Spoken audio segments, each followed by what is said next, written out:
Good evening students, welcome to SPM IS Academy. This is APSC Prelims Current Affairs session. Today we will be taking up topic number 351 to 370. Topic number 351 is about rare earth minerals. तो देखिए हम पूरे periodic table में 17 ऐसे minerals हैं या metals हैं जिनको रेयर अर्थ एलिमेंट्स कहे जाते हैं. ये सब नाम याद करने की ज़रूरत नहीं है. 15 एलिमेंट्स एक साथ जिनको लैंथेनियम सीरीज़ कहते हैं, they are part of rare earth metals plus scandium and yttrium are rare earth metals. इतना याद रखने की ज़रूरत नहीं कि कौन कौन से नाम हैं, बस 17 ऐसे एलिमेंट्स हैं जिनको रेयर अर्थ एलिमेंट्स कहा जाता है. इनको रेयर इसलिए कहा जाता है क्योंकि इनको एक्सट्रैक्ट करना बड़ा मुश्किल है, इनको निकाल पाना अर्थ के अंदर से मुश्किल है.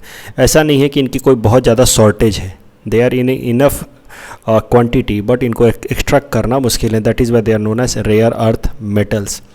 अगर इनके यूजेज की बात की जाए तो इनका कई सारा यूजेज है. स्मार्टफोन में इस्तेमाल होता है, लैपटॉप में इस्तेमाल होता है, इलेक्ट्रिक व्हीकल्स में इस्तेमाल होता है, टरबाइंस में, विंड टरबाइंस में या ड्रोन्स बनाने में. मिलिट्री एप्लीकेशंस भी हो सकते हैं, जैसे न्यूक्लियर टेक्नोलॉजी में इनका इस्तेमाल होता है. बट ध्यान रखें, न्यूक्लियर टेक्नोलॉजी में ये फ्यूल के काम नहीं आता. ऐसा नहीं कि इससे फिजन रिएक्शन कर देंगे या फ्यूजन रिएक्शन कर देंगे, लेकिन वो पूरा का पूरा न्यूक्लियर रिएक्शन को कंट्रोल करने में, कंट्रोल तरीके से चलाने में ये काम आता है रेयर अर्थ मेटल्स. और अगर पूरे दुनिया भर में इसके रिजर्व्स की बात की जाए तो चाइना के पास सबसे ज़्यादा इसका रिजर्व है, अबाउट 37%. तो जो बातें पीटी पॉइंट ऑफ व्यू से याद रखनी है, 17 ऐसे एलिमेंट्स हैं जो रेयर अर्थ मिनरल्स कहे जाते हैं. 15 of them are part of lanthanide series plus scandium and yttrium. There is no shortage of rare earth elements, but their extraction is difficult. They are used in smartphone, laptops, plus they are used in nuclear applications also, but as a neutron absorbers. China is world leader in its overall production. Video को pause कीजिए, question को attempt कीजिए, फिर आगे चलिए. Topic number 352 is about insolvency and bankruptcy code. तो देखिए, insolvency और बैंकरप्सी कोड क्या होता है, कैसे ये काम करता है, ये आज के दिन ही मैंने न्यूज़पेपर एनालिसिस में डिस्कस कर रखा है. तो जिस बच्चे को ये डाउट है, जिस स्टूडेंट को ये डाउट है कि क्या होता है इंसॉल्वेंसी बैंकरप्सी कोड, वो वहाँ जा कर के देख सकते हैं कि क्या है, कैसे काम करता है. आई होप आप में से ज़्यादातर लोगों को, चूँकि अब आप फाइनल फेज की में है तैयारी के, तो आपको पता होगा. तो मोटी मोटी बातें जो पीटी में सीधे सीधे पूछी जा सकती हैं वो मैं आपको रिवाइज़ करा देता हूँ. This code was brought in 2016. अगर मान लीजिए कोई कंपनी है या लिमिटेड लाइबिलिटी एंटिटी है, तो उसका अगर इंसॉल्वेंसी प्रोसीजर फॉलो कराना होगा तो that will be followed in national company law tribunal. लेकिन अगर कोई इंडिविजुअल है या कोई पार्टनरशिप फर्म है, उसका अगर इंसॉल्वेंसी प्रोसेस को इम्प्लीमेंट करना होगा तो उसके लिए होता है डेट रिकवरी ट्रिब्यूनल. और कॉर्पोरेट इंसॉल्वेंसी रिजोल्यूशन प्रोसेस, यानी कॉर्पोरेट का अगर इंसॉल्वेंसी का पूरा जो प्रोसेस है, that should be completed with in 330 days. And threshold limit for insolvency bankruptcy code is ₹1 crore. Video को पॉज कीजिए, इस क्वेश्चन को अटेम्प्ट कीजिए, फिर आगे चलिए. Topic number 353 is about fame scheme. Fame का फुल फॉर्म है faster adoption and manufacturing of electric vehicles in India. It was launch in 2015. हाल फिलहाल में इसका फेज़ 2 भी लॉन्च हुआ है और ऑलरेडी यूपीएससी में शायद से 15 या 16 में पूछ चुका है फेम स्कीम है क्या. शायद से यूपीएससी में भी आपसे पूछ ले.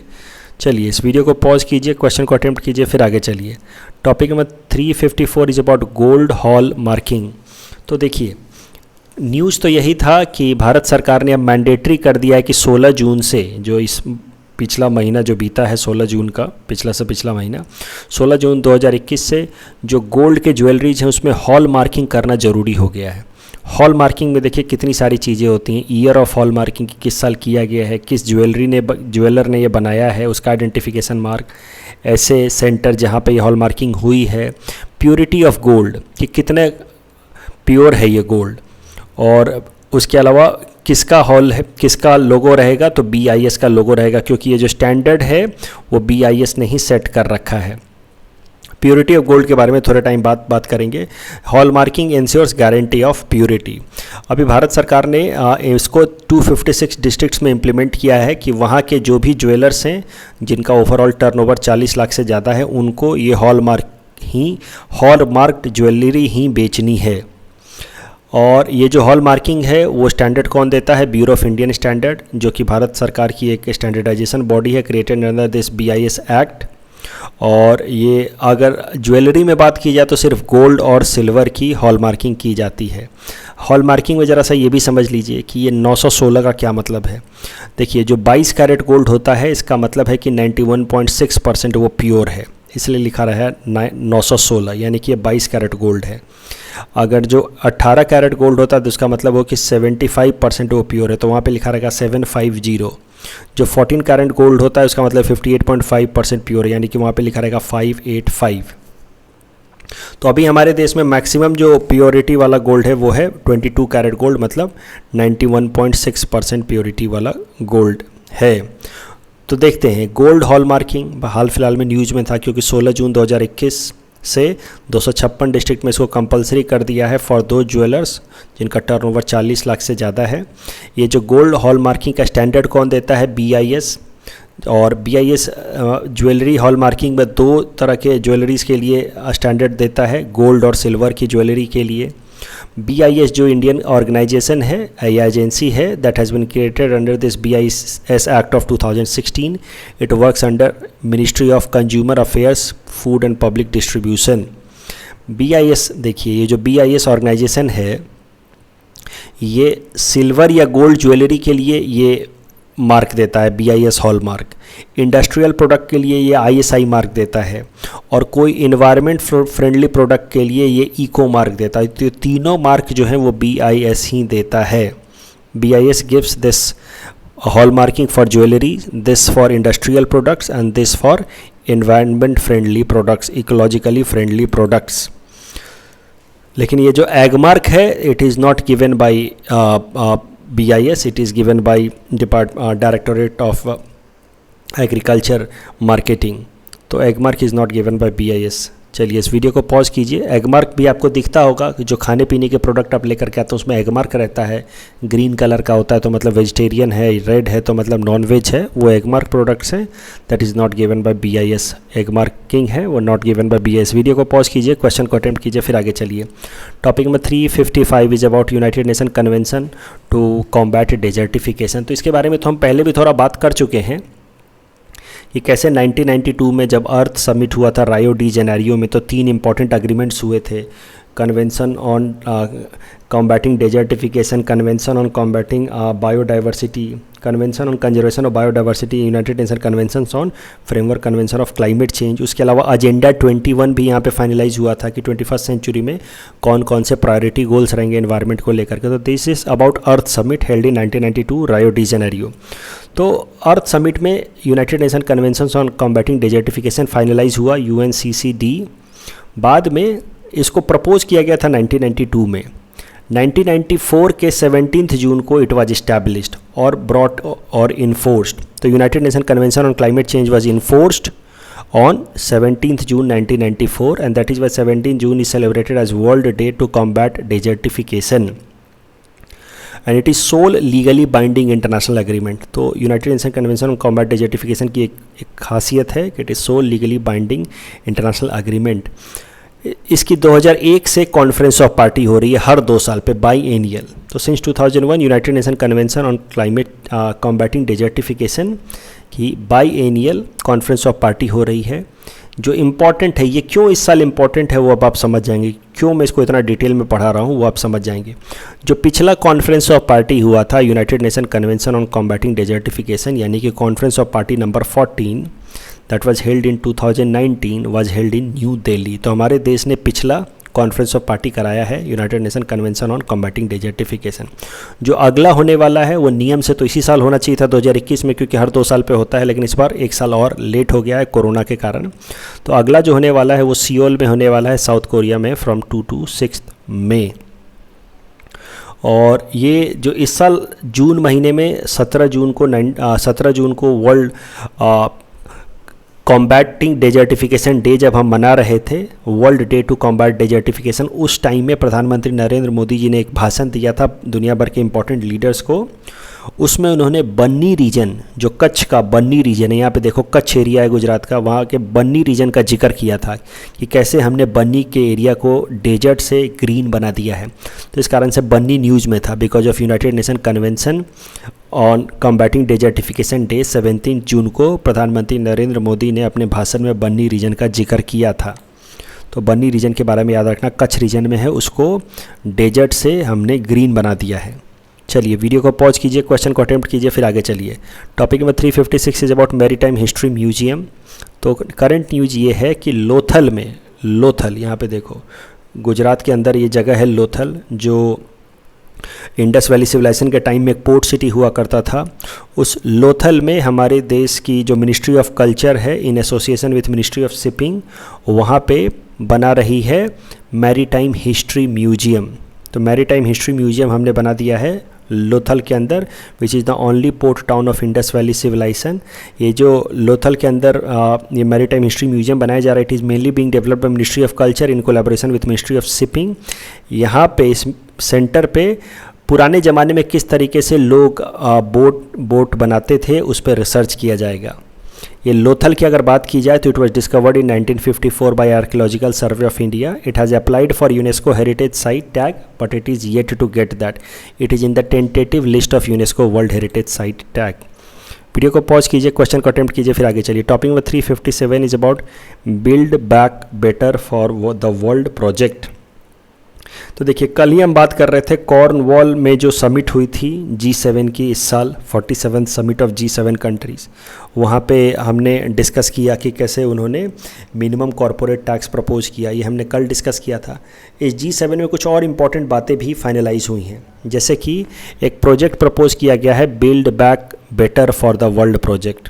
It has been decided in the Cornwall summit of G7, and this will be an alternative to Belt and Road Initiative of China that was started in 2013, which incorporates a series of infrastructure both on land as well as in ocean. ये तो आप जानते ही होंगे Belt and Road Initiative।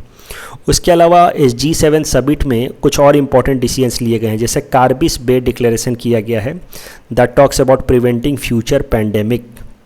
उसके अलावा climate change को लेकर के भी एक इम्पॉर्टेंट फैसला लिया गया है। देखिए जो ग्रीन क्लाइमेट फंड बनाया गया था United Nation framework convention of climate change के कॉप नंबर 16 में, that was held at Cancun in 2010, ये मैं ऑलरेडी करा चुका हूँ।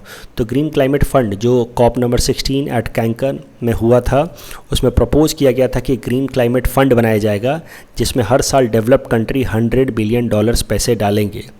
तो लेकिन वो डाल नहीं रहे हैं। वो $100 बिलियन का प्रपोजल आया था United Nation framework convention on climate change के कॉप नंबर 16 में इन 2010 एट कैंकन कि हम यहाँ पे इतने पैसे डालेंगे हर साल, लेकिन वो $100 बिलियन ये लोग डाल नहीं रहे हैं। तो इस G7 कॉर्नवॉल समिट में यही प्रपोज किया गया कि भाई अब से हम लोग $100 बिलियन जो ग्रीन क्लाइमेट फंड का था उसमें अब डालेंगे। चलिए इस वीडियो को पॉज कीजिए, क्वेश्चन को अटेम्प्ट कीजिए, फिर आगे चलिए। Topic number 358 is about some important naval exercise. तो दो इम्पॉर्टेंट नेवल एक्सरसाइज जिसमें इंडिया ने पार्टिसिपेट किया इस साल, European Union NAV4 EU NAV4, इसमें Indian Navy has participated with Italian Navy, Spanish Navy and French Navy, and it is for the first time. ये जो EU NAV4 एक्सरसाइज हुआ है that has been held for the first time in 2021। तो इस साल ये पहली बार शुरू हुआ है। It has been held in Gulf of Aden. तो गल्फ ऑफ एडन आपको पता होगा यमन के पास है। और इसके अलावा एक और नेवल एक्सरसाइज जो इस साल हुई है इंपॉर्टेंट है, वो exercise Varuna that has been held between India and France. It has been held in the month of April. चलिए वीडियो को पॉज कीजिए, क्वेश्चन को अटेम्प्ट कीजिए, फिर आगे चलिए। Topic number 359 is about poll results को चैलेंज किया है। तो इससे कुछ इंपॉर्टेंट बात मैं आपको बताऊंगा। देखिए ममता बनर्जी वैसे तो चीफ मिनिस्टर बन गई वेस्ट बंगाल का, ठीक है, लेकिन खुद का लेजिस्लेटिव असेंबली इलेक्शन ये हार गई शुवेंदु अधिकारी से फ्रॉम नंदीग्राम कॉन्स्टिट्यूंसी। अब इतना याद रखने की ज़रूरत नहीं है, अभी APSC का गारंटी नहीं है, इसलिए थोड़ा सा अभी क्लैरिटी नहीं है कि किस तरह के सवाल वो पूछेंगे, बट एट मैक्स वो पूछ सकते हैं कि ममता बनर्जी ने कहाँ से इलेक्शन कॉन्टेस्ट किया था, नंदीग्राम कॉन्स्टिट्यूएंसी से कॉन्टेस्ट किया था। यूपीएससी होता तो मैं आपको गारंटेड बोल देता कि इस तरह के सवाल नहीं आएंगे। चलिए, लेकिन ममता बनर्जी ने नंदीग्राम कॉन्स्टिट्यूएंसी से का कॉन्टेस्ट किया था, खुद का सीट हार गई, वैसे तो चीफ मिनिस्टर बन गई क्योंकि इनकी पार्टी टीएमसी मेजॉरिटी में आ गई। ठीक है जी।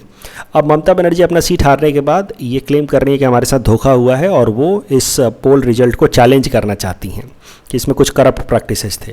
और इसी कारण से इस साल न्यूज़ में था कि अगर कोई पोल रिजल्ट को चैलेंज करना चाहता है तो उसके लिए क्या प्रोसीजर है, और वो प्रोसीजर इस साल काफ़ी न्यूज़ में था करंट अफेयर्स के। तो इस तरीके से करंट अफेयर्स पिक करता है यूपीएससी, आई थिंक एपीएससी भी इस तरह से पिक करेगा। तो देखते हैं, हमारे कॉन्स्टिट्यूशन के आर्टिकल 329 सब क्लॉज बी में लिखा है कि अगर कोई इलेक्शन को लेकर के डिस्प्यूट हो जाता है, लेजिस्लेटिव असेंबली के इलेक्शन को लेकर के डिस्प्यूट हो जाता है, या पार्लियामेंट के किसी हाउस के इलेक्शन को लेकर के डिस्प्यूट हो जाता है, तो उस डिस्प्यूट को रिजॉल्व करने के लिए एक कानून बनाया जाएगा जो पार्लियामेंट बनाएगी।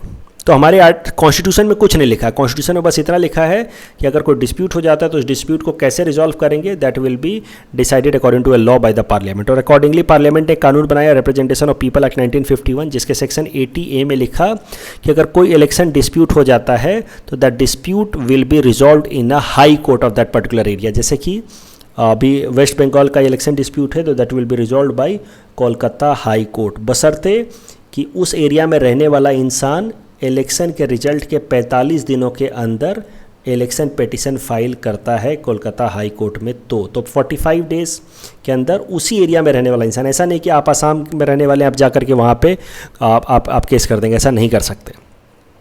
चलिए, इस वीडियो को पॉज कीजिए, इस क्वेश्चन को अटेम्प्ट कीजिए, फिर आगे चलिए। Topic number 360 is about international Yoga day. तो हर साल 21 जून को इंटरनेशनल योगा डे मनाया जाता है। 21 जून की खासियत ये है कि it is the day of summer solstice, मतलब नदर्न हेमिस्फीयर में इट इज़ लॉन्गेस्ट डे। और योगा का मतलब भी आई होप आप समझते होंगे, योगा का मतलब होता है integration of your soul with universal spirit, that is integration of atma with paramatma. It was International Yoga Day was first proposed by Prime Minister Narendra Modi in United Nation General Assembly in 2014। और जब उन्होंने प्रपोज किया उसके बाद यूनाइटेड नेशन जनरल असेंबली में voting हुई कि भाई कौन कौन देश चाहते हैं कि इंटरनेशनल योगा डे मनाया जाए। तो दुनिया के 177 देशों ने यूनाइटेड नेशन जनरल असेंबली में इसको सपोर्ट किया, और ये अभी तक का इकलौता ऐसा प्रपोजल है जिसको इतना ज़्यादा सपोर्ट मिला है, highest support so far at United Nation General Assembly for this International Yoga Day. Theme of International Yoga Day 2021 was yoga for wellness. इस इंटरनेशनल योगा डे के अवसर पे हमारे देश के प्रधानमंत्री जी ने एक ऐप लॉन्च किया, M Yoga app. M Yoga app has been launched in collaboration with of WHO and Ministry of Ayush. तो योगा डे का देखो, ये आप एक बार लोगो भी देख लेना एग्जाम में जाने से पहले। मुझे नहीं लगता है कि APSC में इतना डिटेल में पूछेगा, बट एक बार फिर भी देख लेना, मैं नोट्स में दे दूंगा। ये फोल्डेड हैंड रहता है, folded hand represents integration of atma with paramatma. ये लीव्स होते हैं that represents green elements of earth. ये जो ब्लू कलर होता है it represents water. And overall ये जो है, ये जो थीम है that represents harmony between different elements of our earth. तो जैसे हम बोलते हैं ना कि हमारी धरती जो है वो बनी हुई है वायु, अग्नि, जल, आकाश, तो वो सब कलर को यहाँ पर रिप्रेजेंट करने की कोशिश की गई है और उन सब के बीच में एक समन्वय दिखाने की कोशिश की गई है with the logo of International Yoga day. एक बार देख लेना पीटी से पहले, मैं नोट्स में दे दूंगा। Topic number 361 is about gharials. तो देखो, हमारे देश में 3 इस तरह के रेप्टाइल्स मिलते हैं जो सिमिलर रेप्टाइल्स हैं। एक है घड़ियाल, एक है मगरमच्छ जिसको मगर क्रोकोडाइल कहते हैं, और तीसरा है सॉल्ट वाटर क्रोकोडाइल जो समुद्र में रहता है, ओशनिक एरियाज में रहता है ज़्यादातर। तो घड़ियाल रहते हैं फ्रेश वाटर में, दे आर क्रिटिकली इंडेंजर्ड। मगरमच्छ जो है ये कीचड़ वगैरह में रहता है, इट इज़ वल्नरेबल। और सॉल्ट वाटर क्रोकोडाइल्स बहुत हैं, दे आर लीस्ट कंसर्न, ये बहुत हैं, इनको खाने पीने को आराम से मिलता है इसलिए बहुत हैं। एक बात जो आपको याद रखनी है, इस साल ये न्यूज़ में था कि Orissa is become the only state in India to have all the 3 species of reptiles. और घड़ियाल्स की बात करें तो घड़ियाल ज़्यादातर देखो इस एरिया में मिलते हैं, चंबल एरिया में मिलते हैं, चंबल नदी के अंदर मिलते हैं। उसके अलावा थोड़े बहुत गंगा नदी में मिल जाते हैं घड़ियाल, और थोड़ा बहुत यहाँ पे आपको मिल जाएगा महानदी रिवर में घड़ियाल मिल जाएगा। इसी कारण से उड़ीसा में भी थोड़ा बहुत मिल जाता है। और घड़ियाल इंडिया और नेपाल के अलावा और कहीं नहीं मिलते हैं। तो घड़ियाल इस तरह के फ्रेश वाटर में रहने वाले हैं, नदियों में रहते हैं खासकर, और उड़ीसा के महानदी में थोड़ा बहुत मिलता है। इसीलिए उड़ीसा ऐसा इकलौता ऐसा स्टेट बन गया जहाँ पे तीनों तरह के ये रेप्टाइल्स मिले हैं। Topic number 361, actually topic number 362 I think has been repeated, so I will correct it. ये दो बार टॉपिक नंबर 361 is तो gharials, so it should be topic number 362. Okay, fine, I will rectify it. Topic number 361 again is about population and women empowerment policy of Assam. तो असम सरकार ने population control strategy अपनाई थी. It came into effect from 1 January 2021. इसके हिसाब से any person with more than 2 children is in eligible for government jobs and elections to panchayat and municipalities. And recently ये news में इसलिए था क्योंकि असम सरकार ने कहा कि आगे से any scheme launched by the state government will have this 2 child norms. तो मतलब आगे से जो भी फ्यूचर में स्टेट गवर्नमेंट पॉलिसीज लेकर के आएगी वेलफेयर स्कीम्स, उसमें ये 2 चाइल्ड पॉलिसी नॉर्म लगाएगी, यानी कि बेनिफिशियरीज वही बेनिफिशियरीज होंगे जिनके 2 से कम बच्चे हों. अभी हाल फिलहाल में ये जो population and women empowerment policy of Assam है, इसका उन्होंने टारगेट्स रिलीज़ किया था, तो जो मुझे लगता है बहुत इंपॉर्टेंट है. कम से कम मेंस में तो बहुत काम आएगा. अलग अलग जगहों पे आप कोट कर सकते हैं कि target according to the government of Assam of population and women empowerment policy. तो 2030 तक कौन कौन से टारगेट अचीव करने हैं. Reducing the school drop out to less than 25%. तो स्कूल ड्रॉप आउट को 25% से कम कर देना है. इन्फेंट मोर्टेलिटी रेट को 30 से कम कर देना है. मैटरनल मोर्टेलिटी रेट को 100 से कम कर देना है. इम्यूनाइजेशन 100% कर लेना है. Increasing the average age of marriage of girls. Institutional delivery 95% तक कर देना है. Contraceptive choices should be available to 100% population and 100% coverage of education for girl children. तो ये हाल फिलहाल में रिलीज़ किया है असम सरकार ने vision strategy target goal for this population and women empowerment policy of Assam till 2030. तो मुझे लगता है ये इंपॉर्टेंट है. इस वीडियो को पॉज कीजिए, इस क्वेश्चन को अटेम्प्ट कीजिए, फिर आगे चलिए. Topic number 362 is about coal sector in Assam. तो देखो, असम में पहली बार कोल मिला था 1825 में, जिसको ढूंढा था उस टाइम के लेफ्टिनेंट विलॉक ने, और उसको पब्लिश किया गया था कि भाई हमारे यहाँ पे कोल मिला है in the old gazette of Lakhimpur.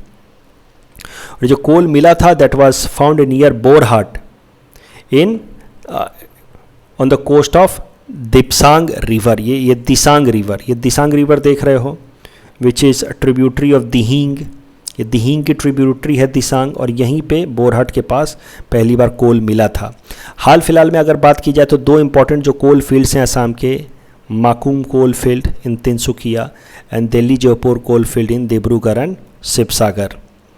अगर इंडिया भर में बात की जाए तो सबसे ज़्यादा कोल रिजर्व है झारखंड में. अगर पूरे नॉर्थ ईस्ट में बात की जाए तो सबसे ज़्यादा कोल रिजर्व है मेघालय में, जो पूरे इंडिया में रैंकिंग में 11वें नंबर पे आता है, और असम की रैंक पूरे इंडिया भर में 12वें नंबर पे आती है. अगर कोल के फॉर्मेशन की बात की जाए तो कोल देखो धीरे धीरे, सबसे पहले तो वो जो प्लांट्स जब डेड हो जाते हैं तो उनके फॉसिल से ही over a period of time coal बनता है. और कोल्स जैसे जैसे पुराने होते जाते हैं उनकी क्वालिटी अच्छी होती जाती है, उसमें कार्बन कंटेंट बढ़ता जाता है. तो सबसे ख़राब क्वालिटी का कोल होता है पीट. फिर और वक्त लगता है, हीट और प्रेशर से वो बनता है लिग्नाइट, और हीट और प्रेशर से वो बनेगा ब्यूटिमिनस, और हीट और प्रेशर से वो बनेगा एंथ्रासाइट विच इज़ बेस्ट कोल. अगर इंडिया में कोल फील्ड्स की बात की जाए तो मेनली 2 तरह के कोल फील्ड्स हैं. नॉर्थ ईस्ट वाले जो कोल फील्ड्स हैं उनको कहा जाता है tertiary coal fields. They are only 55 million year old and they are of lignite type. जबकि ये फिर सेंट्रल इंडिया के कोल फील्ड्स की बात की जाए तो उनको कहा जाता है Gondwana coal fields. They are 200 million years old and they are of bituminous type. तो इनकी क्वालिटी थोड़ी बेहतर है. तो पीटी पॉइंट ऑफ व्यू से जो बातें याद रखनी है, coal sector in Assam earliest reported at gazetteer of Lakhimpur 1825 by lieutenant Wilcox near Borhat of Desang River, which is a tributary of Dehing. Important coal fields of Assam: Makum in Tinsukia, Delhi Jaipur in Dibrugarh and Shivsagar. Jharkhand has largest reserve of coal in India. North East के अंदर Meghalaya highest which is rank 11 in India overall. Assam की ranking 12 number पे आती है in India overall. अगर कोल quality की बात की जाए तो peat, lignite, bituminous, anthracite which is best quality. अगर आसाम के कोल की बात की जाए तो लिग्नाइट टाइप का है which belongs to tertiary coal fields. Video को पॉज कीजिए, क्वेश्चन को अटेम्प्ट कीजिए, फिर आगे चलिए. Topic number 363 is about narcotic drugs and psychotropic substance act of 1985. ये इस साल काफ़ी न्यूज़ में था ये कानून. क्यों? क्योंकि आसाम पुलिस ने लॉन्च किया है war on drugs.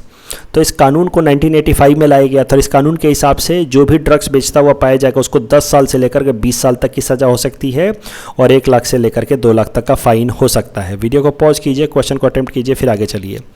Topic number 364 is about sickle cell anaemia. तो सिकल सेल अनीमिया डे हर साल मनाया जाता है 19 जून को, ताकि सिकल सेल के खिलाफ अवेयरनेस क्रिएट की जा सके। सिकल सेल में होता क्या है कि जो हमारे ब्लड का जो आरबीसी है, जो नॉर्मली तो ऐसे गोल गोल होता है सॉफ्ट, वो हमारे ब्लड का जो आरबीसी कंपोनेंट है वो गोल गोल ना होकर के इस तरह का सिकल जैसा हो जाता है। सिकल जैसा, सिकल आपने देख रखा होगा, फसलों की कटाई में काम आता है, और हार्ड हो जाता है। और इस तरह का होने के कारण, हार्ड होने के कारण कैसा होता है कि ब्लड वेसल को जाकर के वो जाम कर देता है। नॉर्मल ब्लड वेसल में इस तरह का आरबीसी आराम से मूव करता है क्योंकि सॉफ्ट है, लेकिन ये सिकल सेल हो जाएगा तो हार्ड हो जाता है और ब्लड वेसल को जाम कर देता है, जिस कारण से ब्लड आराम से हमारी बॉडी में फ्लो नहीं करता और जिस कारण से हमें अनीमिया हो सकता है। अगर सिकल सेल अनीमिया की बात की जाए तो उसका सबसे ज़्यादा इंपैक्ट ये सेंट्रल इंडिया के स्टेट्स में है, उसमें भी झारखंड, मध्य प्रदेश, छत्तीसगढ़ में सिकल सेल अनीमिया का सबसे ज़्यादा प्रॉब्लम है। और sickle cell anaemia is the most prevalent inherited blood disorder. तो माँ बाप से बच्चों में बड़े आराम से पास हो जाता है। सिकल सेल अनीमिया की बात की जाए, world sickle cell anaemia day on 19 June. Red blood cell जो नॉर्मली स्मूथ होता है डोनट शेप का, इट टर्न्स इनटू क्रेसेंट और sickle shape which loses flexibility and can block blood blood vessels, causes anaemia. It's is more mainly prevalent in Jharkhand, Maharashtra, Madhya Pradesh, Chhattisgarh. Most prevalent inherited blood disorder. एक और चीज़ याद रखो PT point of view से, sickle cell anaemia का थोड़ा फ़ायदा भी है। ये इसको जिसको सिकल सेल अनीमिया हो जाता है उसको मलेरिया नहीं होता है, ठीक है। मलेरिया को ये प्रिवेंट करता है, रेजिस्ट करता है। चलिए वीडियो को पॉज कीजिए, इस क्वेश्चन को अटेम्प्ट कीजिए, फिर आगे चलिए। Topic number 365 is about black soft shell turtle. तो इस तरह के ब्लैक सॉफ्ट शेल टर्टल होते हैं। एक समय हम पूरी आसाम से या पूरे दुनिया से लगभग गायब ही हो गए थे। They were consider to be extinct in the wild. थोड़े बहुत हमारे यहाँ के जो टेम्पल पॉन्ड्स वगैरह होते हैं वहाँ ये लोग मिलते हैं। IUCN के अंदर they are categorize as critically endangered. तो नॉर्मली ये लोग अब बाहर में मिलते नहीं, एक्सटेंट इन द वाइल्ड हैं। थोड़े बहुत अगर कोई ले जाके छोड़ दिया ब्रह्मपुत्र वैली में तो एक अलग बात है, otherwise they are extant in the wild. और थोड़ा बहुत जो मिलते हैं वो हमारे आसाम के टेम्पल के पॉन्ड्स वगैरह में मिलते हैं, ब्लैक सॉफ्ट सेल टर्टल। तो आसाम के टेम्पल में मिलते हैं, उसके अलावा थोड़ा बहुत अगर ये मिलते हैं तो बांग्लादेश में मिल सकते हैं। अभी ये हाल फिलहाल में ब्लैक सॉफ्ट सेल टर्टल इसलिए न्यूज़ में थे क्योंकि हमारे यहाँ का जो टेम्पल है हायाग्रीवा माधव टेम्पल, इसने 2 इन्वायरमेंट के रिलेटेड NGOs के साथ अग्रीमेंट साइन किया है, प्लस इसने कामरूप एडमिनिस्ट्रेशन के साथ अग्रीमेंट साइन किया है for long term conservation of this black soft shell turtle. Hayagriva Madhava temple, it is in Hajo. माना जाता है कि it was created in Pala period from 10 to 12 century AD, belongs to lord Vishnu and it is revered by both Hindu as well as Buddhist. तो जो PT point of view से बातें याद रखनी है, black soft shell turtle critically endangered है, found in the pond temples. हाल फिलहाल में न्यूज में इसलिए था क्योंकि Hayagriva Madhava temple signed MOU of with 2 green NGOs and Kamrup administration for conservation of black soft shell turtle.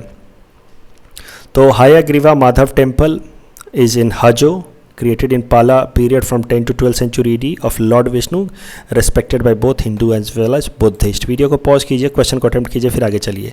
Topic में 366 is about modern Olympics game.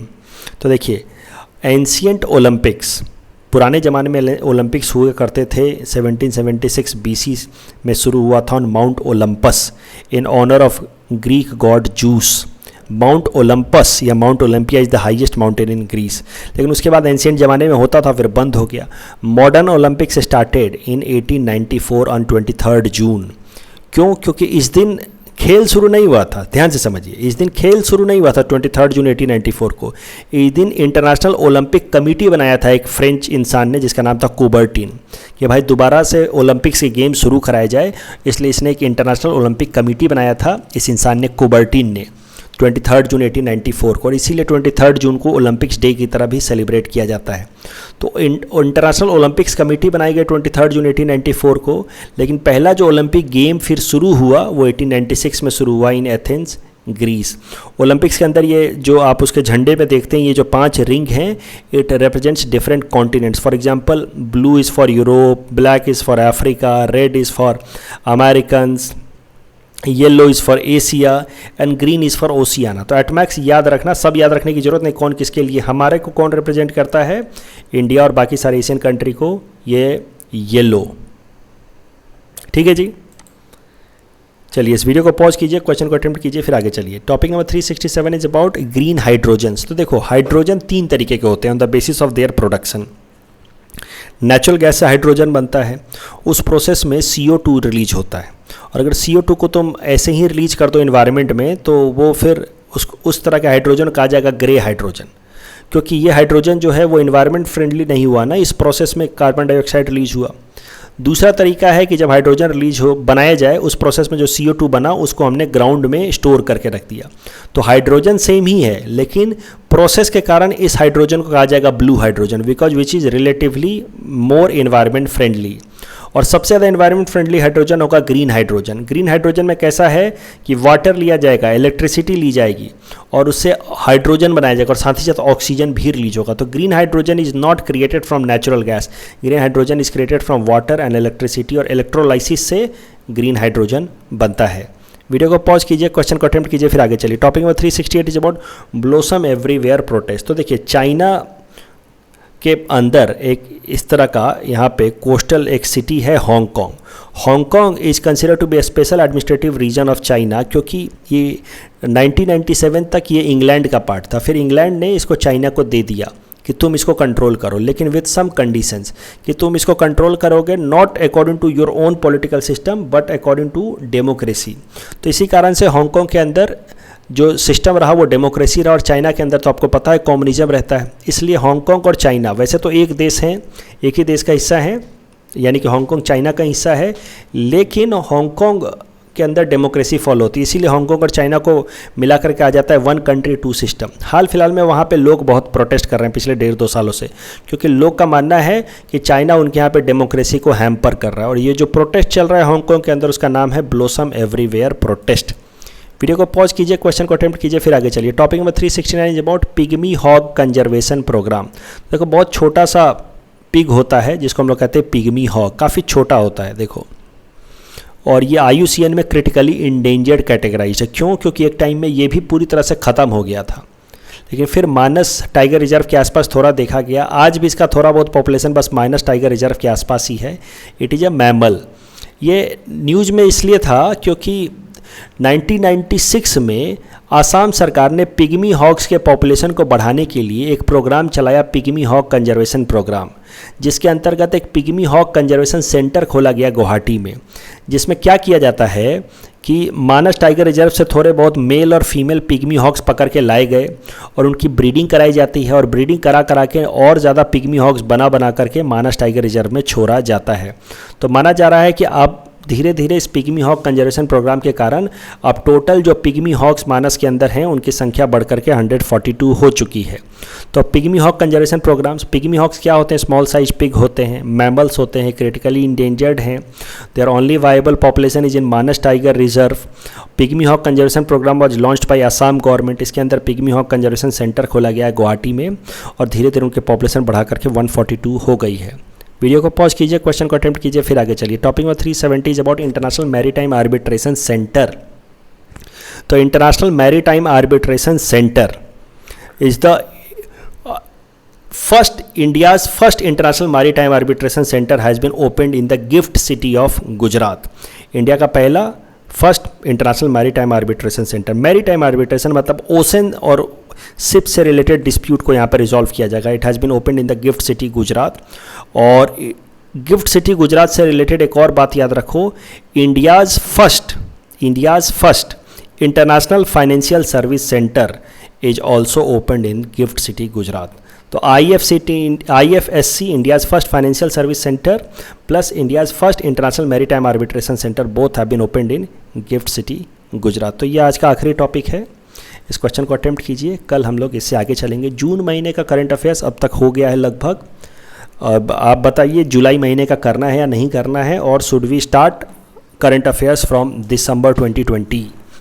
तो आप लोग बताइए, इवन वी डोंट नो कि जुलाई महीने का आएगा कि नहीं आएगा, या 15 दिन का कर लिया जाए, बट 6 महीने का करंट अफेयर्स हमने कर लिया है, जनवरी 2021 से लेकर के जून 2021 तक का कर लिया। चलिए आज के लिए इतना ही। Thank you for watching everyone, good night.